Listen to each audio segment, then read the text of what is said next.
부패 문제를 극복한 나라들, 즉 청렴 선진국이라고 우리가 일반적으로 말하는 나라들이 북유럽, 유럽, 그리고 북미, 오세아니아 이런 지역들입니다.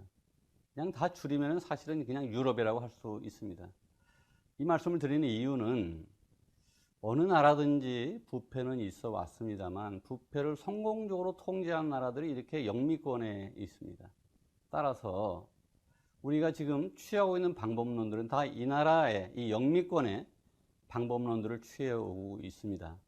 그런데 거기서 쓰는 개념과 우리가 쓰는 개념이 좀 다릅니다. 예를 들어서 여러분 청렴하면 뭐가 생각나십니까? 다산 정약용 선생 또는 깊은 심산유곡에 보리밥 먹고 어떤 그런 선비 이런 분들이 생각이 나시죠? 이게 우리 청렴 개념이고요. 여기에서 얘기하는 개념들은 좀 다릅니다. 이번 강의가 가장 좀 어려울 텐데요. 그래서 이 말씀을 드리는 이유는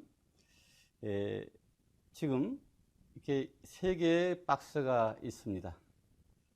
앞으로 설명을 함에 있어서 약간 영어가 반복해서 나올 수밖에 없다는 점들을 좀 양해해 주시기 바랍니다. 이 이유는 금방 말씀드렸다시피 구미권에서 나온 개념들입니다. 방법론이. 따라서 우리도 그 방법론을 그대로 채용해서 쓰고 그러기 위해서는 용어의 개념을 분명히 해야 되는 것들이 필요해서 그렇습니다.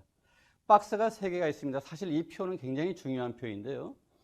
부패는 영어로 corruption이라고 합니다. 그리고 반부패가 있습니다. anti-corruption입니다. 부패는 형사적 범죄이기 때문에 어느 나라에서든지 그렇습니다. 부패는 다 형사적 범죄입니다. 따라서 그것에 반대되는, 즉 그것을 처벌하는 행위로서의 반부패, anti-corruption이 있습니다. 그런데 그 이외에 또 하나의 큰 박스가 있습니다. 세 개의 단어가 써 있죠. 발음이 별로 좋지는 않습니다만 transparency, accountability, 그리고 integrity, 투명성, 책무성, 청렴성이라고 하는 그런 단어가 있습니다.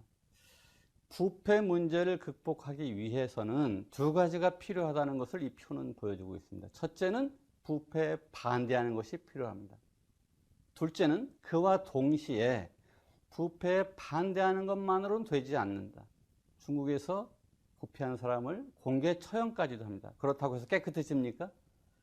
즉 한 축에서는 엄격한 법 집행이라고 하는 엔티 커럽션이 반드시 필요합니다만 또 다른 축에서는 투명성과 책무성, 청렴성이라고 하는 부패 반대쪽에 있는 가치 개념들을 명확하게 세워나가는, 즉 부패에 반대함과 동시에 투명성, 책무성, 청렴성이라고 하는 부패 반대쪽에 있는 가치들을, 긍정적인 가치들을 세워나간다고 하는 이 두 축이 똑바로 서야 된다라는 것들을 이 표가 보여주고 있습니다.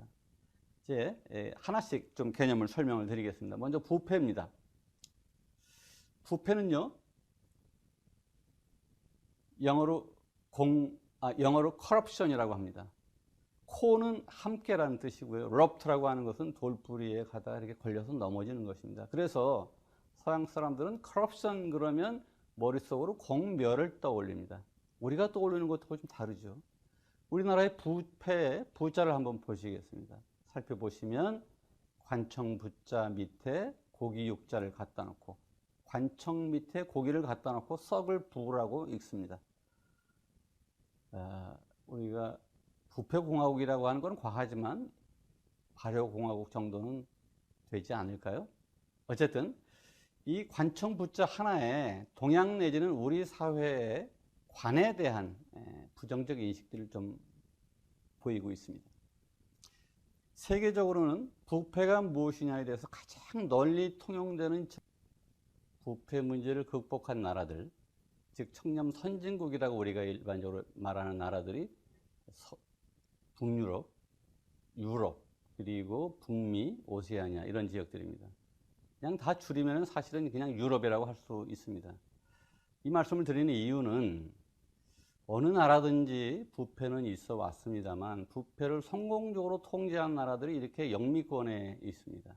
따라서 우리가 지금 취하고 있는 방법론들은 다 이 나라의 이 영미권의 방법론들을 취해오고 있습니다. 그런데 거기서 쓰는 개념과 우리가 쓰는 개념이 좀 다릅니다. 예를 들어서 여러분 청렴하면 뭐가 생각나십니까?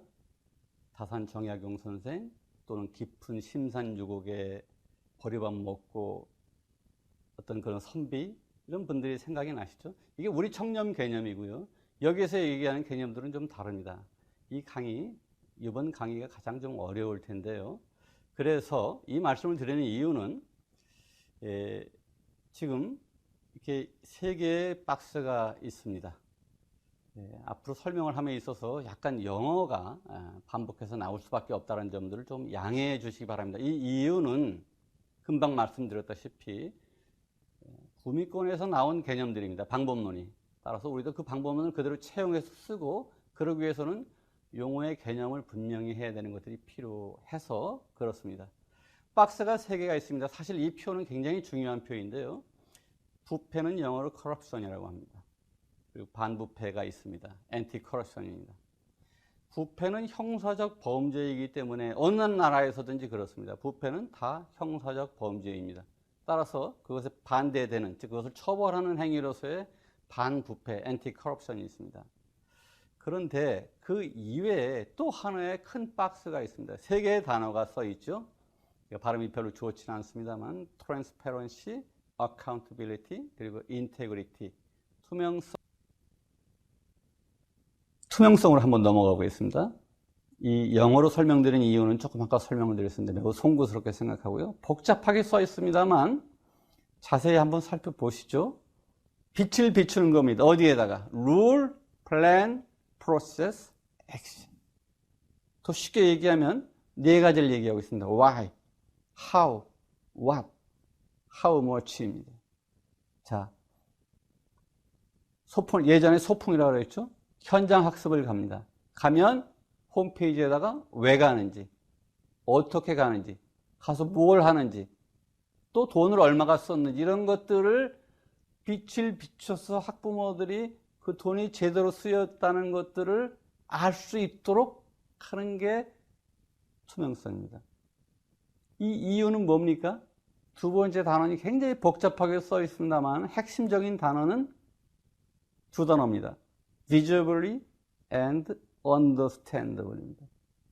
눈으로 볼 수 있게, 가시적으로, 그리고 납득할 만하게. 투명성의 목적은 이것입니다. 가시적으로 누구든지 볼 수 있게, 그리고 가시적으로. 예전에 우리 오이밭에서는 신발끈을 고쳐 매지 않고 배나무 밑에서 갓끈을 고쳐 매지 않는다. 이런 말이 있습니다. visibly and understandably를 설명한 것이라고 할 수 있겠습니다. 사진을 하나 보여드리겠습니다. 맥주잔입니다. 0.5리터 500cc 잔입니다. 독일에서 찍었기 때문에 단위가 cc로 안 되어 있고요. 좀 다르게 표현이 되어 있습니다만 이 사진은 제가 직접 찍은 겁니다. 뭐 눈에 뭐밖에 안 보인다고 저는 투명성 운동을 하다 보니까 독일에 갔을 때, 독일 베를린에 갔을 때 맥주 친구들과 더불어서 500cc를 시켰는데요. 저와 같이 갖다 줬습니다. 한 1분 이상, 2, 3분 걸쳐서 굉장히 천천히 따라오는데 딱 갖다 놨는데 깜짝 놀랐습니다. 여러분, 동료들과 같이 회식 끝나고 맥주집에 생맥주 한잔 하러 갔습니다. 어떤 집에서는 위에 거품이 많기도 하고 적기도 한데요. 어디까지 따라야 500cc일까요? 가득 따라야 500cc일까요? 아니면 잔 위에 약간 도톨도톨하게 되어 있는 부분까지 따라야 500cc일까요? 독일에서 갖다 줬을 때 0.5리터가 써 있습니다. 투명 비저블입니다. 눈으로 보이는 겁니다. 가시적으로.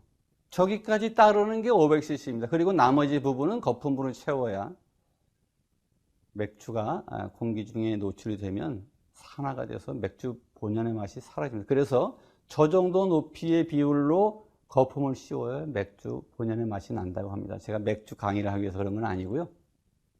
자, 오해하지 말고 들으십시오.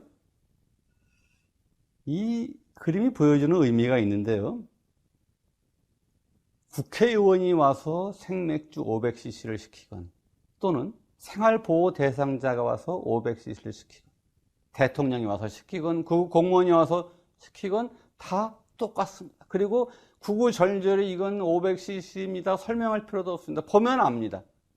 다 납득이 갑니다. 장관이 와서 민원을 넣어도 안 되는 건 안 되는 거고요.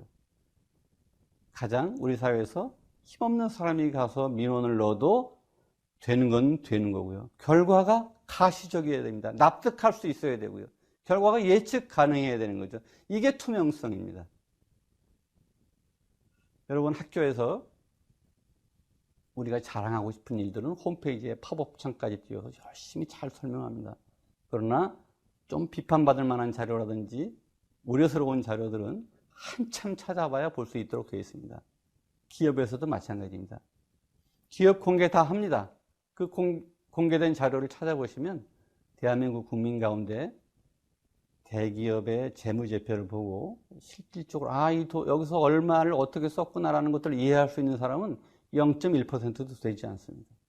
기계적인 투명성이죠.